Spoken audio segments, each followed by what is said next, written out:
Assalamualaikum warahmatullahi wabarakatuh.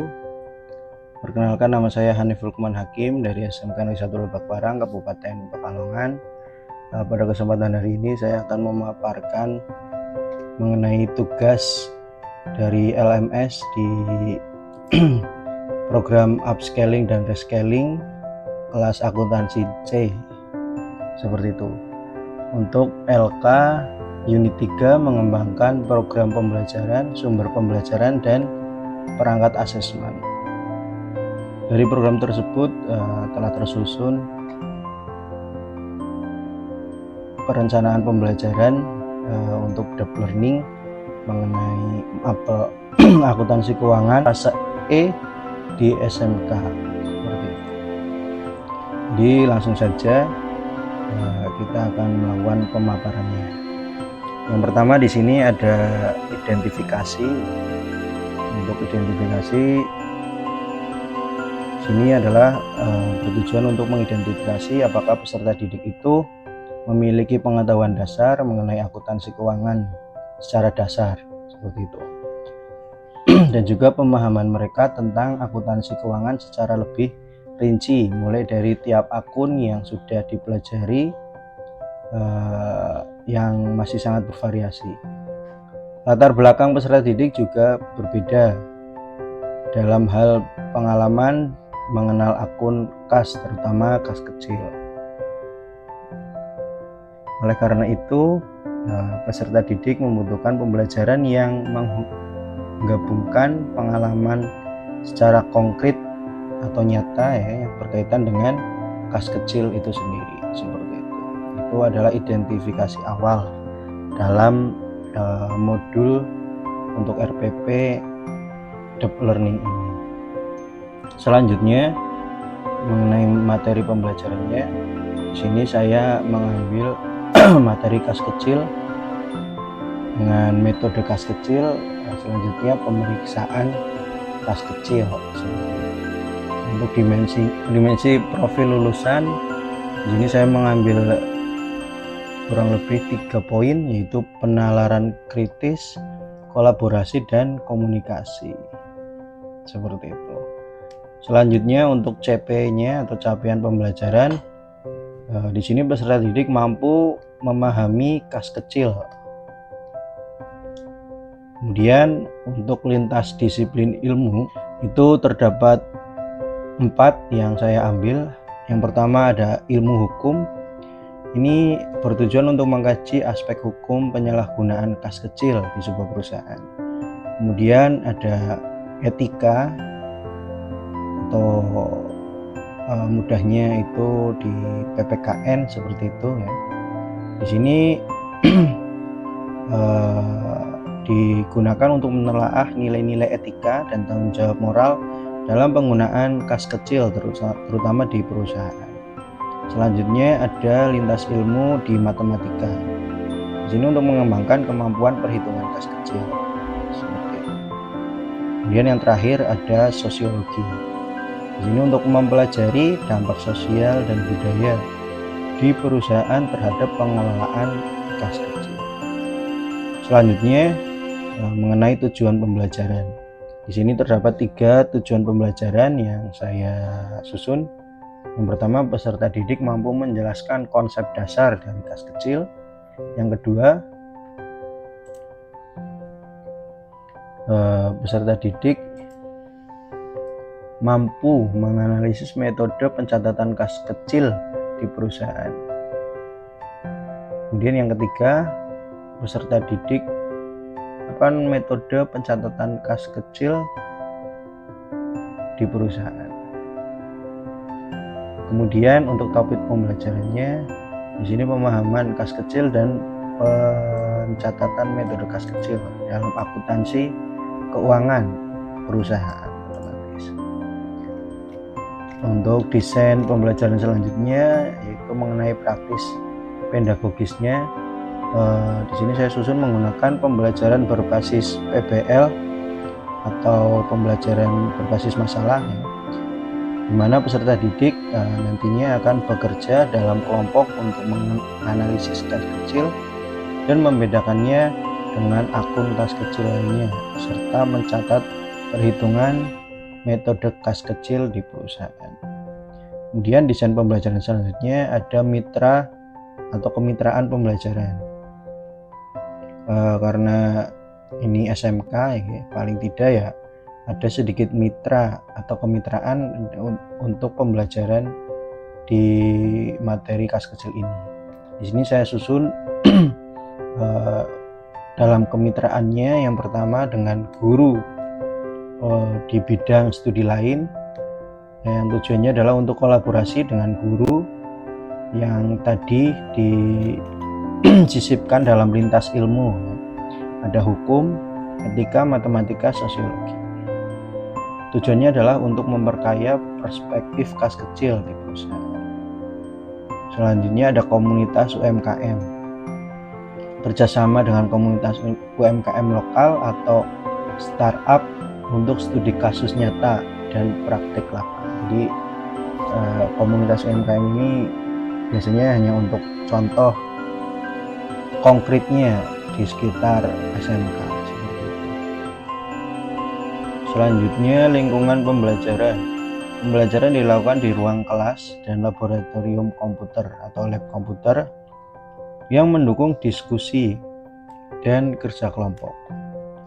Budaya belajar mendorong kolaborasi, tanggung jawab, dan penggunaan karya intelektual dengan etika.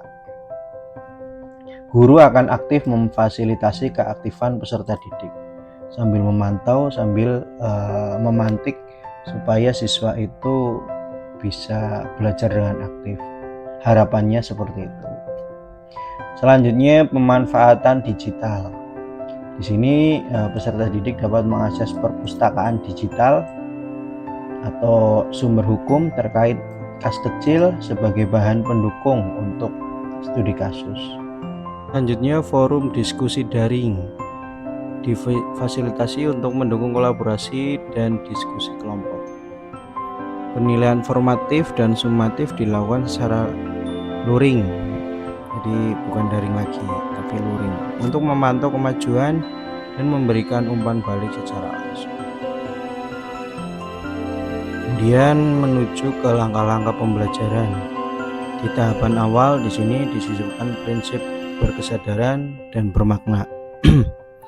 Untuk orientasi dan persepsi, guru akan membuka pembelajaran dengan salam dan menanyakan apa arti kas kecil yang kalian kenal atau gunakan sehari-hari. Peserta didik diajak merenungkan gambaran umum tentang kas kecil di perusahaan sekitar. Ini bisa dikatakan sebagai olah hati. Kemudian guru menampilkan video pendek atau ilustrasi kasus nyata pengelompokan kas kecil di perusahaan, disertai diskusi singkat mengaitkan pengalaman sehari-hari dengan konsep kas kecil untuk olah pikir. Kemudian ada motivasi, guru menjelaskan manfaat mengenai kas kecil dalam rasa tanggung jawab moral dan integritas di perusahaan. Kemudian guru memperkenalkan tugas berbasis masalah, yaitu menganalisis studi kasus kas kecil. Masuk ke pembelajaran inti, di sini guru akan menampilkan video atau studi kasus nyata mengenai pengelolaan kas kecil. Peserta didik secara individu dan kelompok berdiskusi tentang kas kecil, metodenya dan juga penyalahgunaan kas kecil. Kemudian guru membagi peserta didik ke dalam kelompok. Di kelompok tersebut peserta didik akan merumuskan pertanyaan utama yang ingin dijawab tentang kas kecil, metodenya, dan juga penyalahgunaan. Kemudian guru memfasilitasi agar pertanyaan dapat relevan dan juga menantang. Selanjutnya dalam pengaplikasian, di sini disisipkan prinsip bermakna dan juga menggembirakan supaya pembelajaran bisa lebih fun lagi. Dalam tahap ini guru akan mengelompokkan dari tiap kelompok itu akan ditugaskan untuk mencari dan mengumpulkan informasi dari perpustakaan, bisa digital atau perpustakaan yang ada di sekolah. Kemudian untuk mencari artikel bisa lewat sumber internet dan juga video lewat YouTube tentang hukum dan etika kas kecil. Kemudian peserta didik menganalisis kasus kas kecil. Kemudian dalam tahap pengembangan dan menyajikan hasil, kelompok akan menyusun laporan tertulis tentang hasil analisis dan solusinya. Selanjutnya, kelompok mempresentasikan hasilnya secara interaktif di depan kelas. Kemudian guru dan peserta didik akan memberikan umpan balik dan berdiskusi. Di tahap refleksi, di sini guru akan memimpin diskusi reflektif tentang proses pembelajaran pada hari itu. Selanjutnya, menulis jurnal reflektif. Peserta didik akan menulis jurnal di jurnal pribadi mengenai pengalaman pembelajaran pada hari itu juga. Kemudian pembelajarannya ditutup dengan menyimpulkan pembelajaran. Guru akan memimpin merangkum diskusi pada pembelajaran di hari itu. Seperti itu. Nah, kemudian peserta didik akan berbagi wawasan dan pengalaman baru yang mereka peroleh. Di sini disisipkan oleh olah hati. Selanjutnya setelah ditutup, ya, guru akan memberikan penghargaan dan apresiasi atas kerja kelompok yang telah dilaksanakan. Selanjutnya, mendorong peserta didik merencanakan pendalaman materi atau proyek lanjutan terkait kas kecil.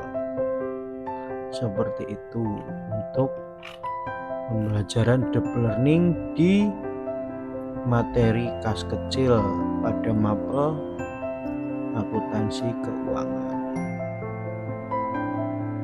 Dan di mapel ini untuk CP ini juga terdapat 3 asesmen, yaitu asesmen awal, asesmen proses, dan asesmen akhir.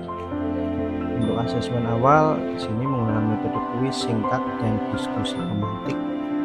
Untuk asesmen proses menggunakan metode penilaian proyek kelompok dan observasi presentasi. Kemudian di asesmen terakhir menggunakan jurnal reflektif dan peer assessment. Seperti itu. Kemudian di lembar terakhir di sini ada contoh-contoh asesmennya. Bisa dilihat bersama. Oke, itu saja pemaparan pada kesempatan hari ini. Terima kasih atas perhatiannya. Sekian dari saya. Wassalamualaikum warahmatullahi wabarakatuh.